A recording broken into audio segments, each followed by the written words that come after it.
Welcome back to another edition of Five Strands with me. So, I'm going to take a different route today. I wanted to talk about so many issues, but one of the things that we need to really focus on, and I can talk about the mayor and congressmen and everything else.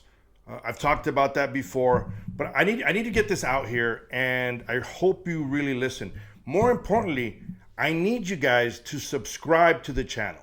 So it's just, one click, subscribe and share it. This is to me very, very important, and people need to realize it and know the realities of what's happening. I'm not even wearing my traditional cowboy hat today. I'm doing a little promo, not promo, but helping out a local business. So if you guys are anywhere in Tucson or even El Paso, they have a place in El Paso. You need Christmas ideas, stop by. There it is. They have amazing, amazing products, cowboy boots, jeans, shirts, everything you can think of. And at the same time, they have amazing prices. So it's really important. So visit my friends out there and in El Paso or in Tucson. Check them out. On that note, the reason I wanted to really concentrate on some things today more than others is because the holidays are upon us, and I think it's important that you all realize, and I've said it many times before, I've been criticized by a lot of individuals. Sometimes I've been criticized from law enforcement themselves because I've always said, you are your best 911. And I mean that. Look, we've seen some horrific tragedies that have happened in the U.S. We saw what happened in Australia as well.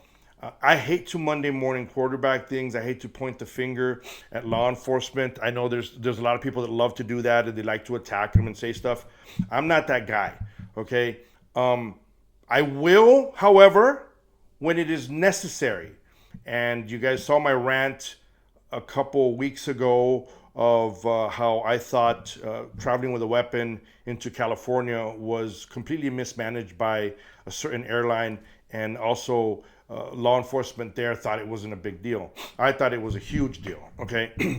You hear me sniffing in my throat. I'm trying not to catch something, so bear with me. So I wanted to talk about this, about me saying you're your best 911 and what I mean by that. I've seen some of the videos and pictures, again, going back to other law enforcement, of some law enforcement officials in Australia when the shooting began by those two pieces of human garbage on just innocent individuals that were trying to have a good time at the beach. And some of the law enforcement, they just stood there, they froze. And I'm not saying that I'm like this Mr., ready to rock and roll at all times, but I know what the job has entailed. I've spoken to many of you guys before. You guys know that before I was in Border Patrol, I was with the state prison. I had to participate and calm down several riots, fights on the yard. We were always prepared. There was a lot of individuals that were prepared. And a real quick story on that. I remember we had a group, it was called the DART team. So you respond to a lot of these incidents in the prison system. And in one particular incident, we had this individual that was part of that team, that when the sergeant asked them to fire a round to calm down the crowd, that person failed to do so. I remember that vividly. Somebody else ended up firing the round.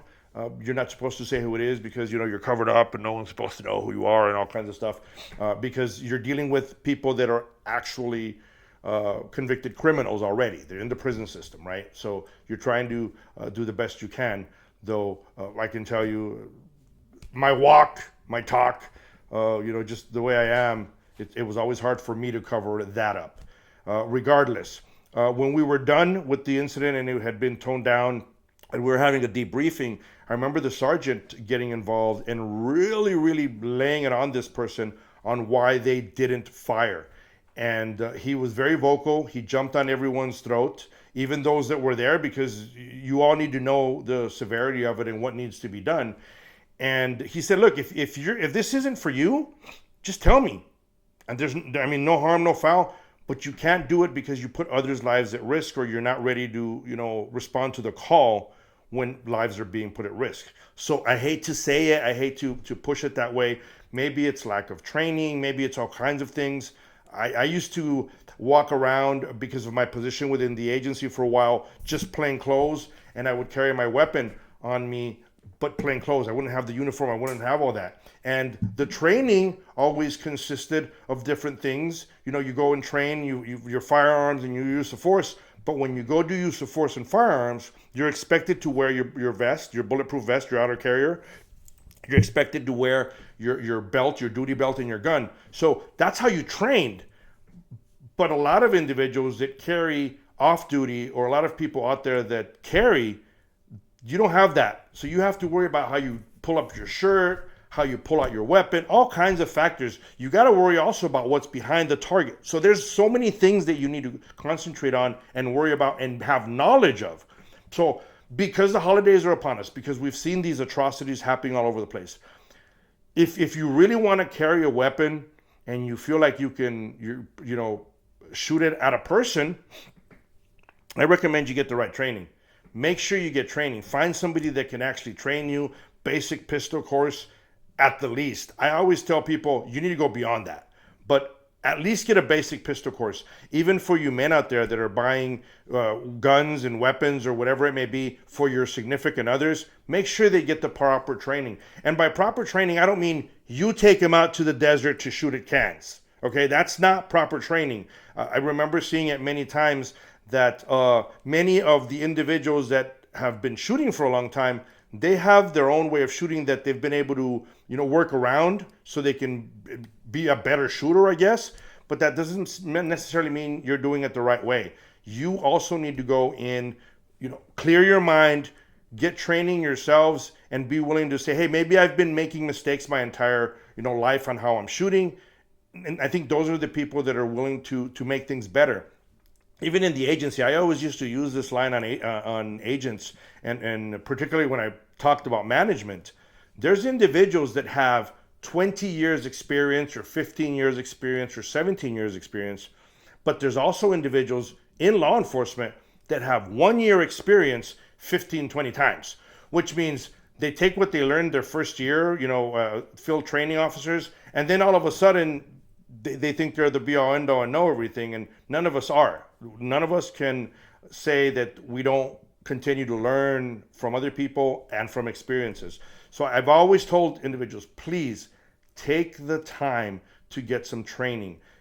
Get a weapon that you're familiar with, get a caliber that you actually feel comfortable with. There's many things that you can do to protect yourself. Now, you guys have seen it many times. I've always talked about it. If you follow me on Instagram, if you follow me on X, or if you follow me on my Facebook page, I'm a big AK fan. That's my thing. I'm an AK dude. I always keep one around. This is what I like to keep around. It's an AK-47. To me, it's just simpler. It's easier to be able to handle, to be able to take care of. But that doesn't mean that I don't end up, once in a while with your traditional AR. But that's for more advanced. I honestly believe there's many things out there that you can choose to use as a weapon at home or use as a weapon when you're walking around every day carrying. But again, training. I'm going to stress that, like as much as I can, because you need to realize that. And apart from training, you need to make sure that you have maybe some type of coverage. If you guys know of an attorney, maybe have somebody that you can talk to and say, hey, look, if I'm involved in this type of situation, who can I actually talk to? Who can I call for help if I have to, unfortunately, and I do say it unfortunately, use my weapon to protect myself or to protect others? I am trying to partner up with someone, and you guys hopefully can see something in the future when it comes to being able to have some type of security, some type of legal assistance when you are involved in some kind of deadly situation where you have to pull out your weapon or you have to shoot your weapon, whatever it may be. I'm almost there. Okay, so I will announce it once I get something going and I start talking to. I end up clearing the path, but in the meantime, you all need to be aware of your surroundings. In anything you are, you could be looking at lights at night in some neighborhood, any party, anything that's announced, any events that are coming up. You have a big event from Turning Point coming up in Phoenix. I'm hoping to be there. Please be alert of everything that's happening around you. It's never too late to start training. It's never too late to realize that the bad guys, they're not going to sleep. They're going to continue to be bad guys, and they don't care. This is newsflash for some of you. That's why I need you to subscribe and share the channel. Newsflash for a lot of you, they don't care what side of the aisle you're on either. They just want to harm lives. You think, some of these, mass shooters, they sit there and check voter registrations or IDs. They don't care. They want to bring terror to people, and we need to be truly protected, figure out how to protect ourselves. I said it. You're your best 911. There's many of stories and things you can look up that you can see that I am 100% factual on that one. And you don't know who's here. Clicking on that, the subject of immigration, I'm telling you, I was on that line. I saw it firsthand.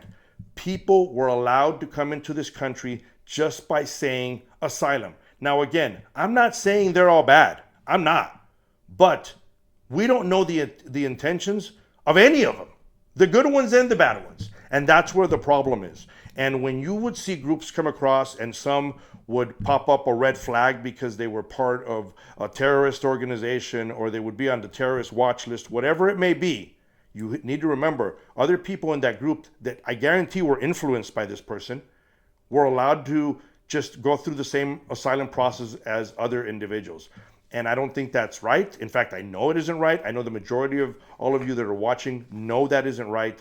But that should be your red flag. That should be your clue to realize that we have individuals in this country that have terrorist ties that have been allowed to roam through the United States, and you don't know what they're doing. You don't know what they're involved in. I believe many of them are getting jobs where they can see the actual mappings of the cities. They know what cities, how they work. They know the routes of when airplanes come in, when airplanes leave. They know where the majority of these individuals, high-level individuals, even politicians, where they eat, where they sleep. They know a bunch of stuff about these people. And I truly believe they're gathering all this information and intel because they want to harm us. So you need to be alert, train, and make sure that you see everything in your surrounding. Never leave your guard. Moving forward, honestly, and I hate to say it because I love my country, but you need to realize that our country is as great as it is because of the freedoms we have. And one of those freedoms is the right to bear arms. And in order to continue having this great country, we're going through a phase right now where we need to be alert about all of our surroundings.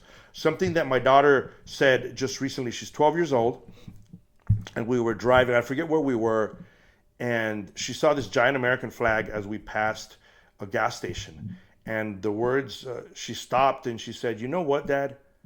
I am so happy and so blessed that I live in this country, and I truly hope that we continue to be the greatest country in the world." And when she said that, it sent chills up and down my skin.